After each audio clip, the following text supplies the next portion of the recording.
అవసరమైతే తెలంగాణ మాజీ ముఖ్యమంత్రి కల్వకుంట్ల చంద్రశేఖరరావు అలియాస్ కేసీఆర్ సారు కాళ్ళు పట్టుకుంటా అంటున్నాడు పంక పార్టీ లీడర్గా మాజీ మంత్రి పేర్ని నాని సారు.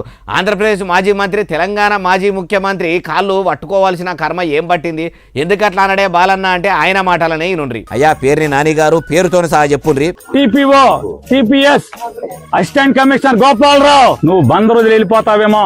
గోపాలరావు బందరు కాదు, నువ్వు ఆంధ్ర రాష్ట్రంలో ఎక్కడున్నా సరే అవసరమైతే నువ్వు తెలంగాణ వెళ్తే కేసీఆర్ కాళ్ళన్నా పట్టుకుంటా.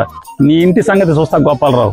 ఇన్నరా మరి మాజీ మంత్రి సారుకు అధికారంలోకి వెళ్ళి దిగిపోయినాక చిన్న మెదడు చిట్కి పెద్ద మెదడు పర్షాన్లా ఉన్నదో ఏమో గాని మాజీ ముఖ్యమంత్రి కళ్ళు పట్టుకొని అయినా ప్రభుత్వ ఉద్యోగుల అంతు చూస్తా అనబట్టే ప్రభుత్వ ఉద్యోగులను అందున పోలీసులను కూడా పట్టుకొని అట్లా బహిరంగంగా నీ అంతు చూస్తా అంటుండంటే ప్రభుత్వ అధికారులు కొందరు పాలకులకు పాలేళ్ల లెక్క మారేపటికేనే కదా. ప్రభుత్వ అధికారులకు ఇట్లా అధికారంలో లేని మంత్రులు కూడా వార్నింగులు ఇచ్చే కాడికి రాబట్టే. అందుకే గాడిది పని గాడిది చేయాలి, గుర్రం పని గుర్రం చేయాలి. ఎవరి డ్యూటీలు వాళ్ళు చేసి ఏ లీడర్లకు సపోర్టు చేయకుండా న్యాయం ఉన్నదికే అధికారులు ఉండి ప్రజల జీతగాళ్ళైన అధికారులు ప్రజలకు పనులు చేసి పెడితే ఇట్లా అనిపించుకునే కాడికి రాకపోవు. పేర్ని నాని సారు అధికారంలోకి వచ్చినాక అంతు చూస్తా అంటే కక్ష తీర్చుకునేందుకే ఇట్లా మాట్లాడుతున్నట్టు ఉన్నది. ఇక ఇసోంటోలను ప్రజలు లీడర్లుగా ఎన్నుకుంటే ఇట్లనే ఉంటది. ఇలా ప్రభుత్వ ఉద్యోగులకు వార్నింగులు ఇచ్చిన వాళ్ళు రేపు అధికారం ఇస్తే ప్రజలను కూడా ఇట్లనే అనరా అని ఇప్పుడు మీడియాల సోషల్ మీడియాల దీని గురించే చర్చ అంటే మామూలు చర్చ నడుస్తలేదంటూరు ఈ ముచ్చటిన్నోళ్ళు.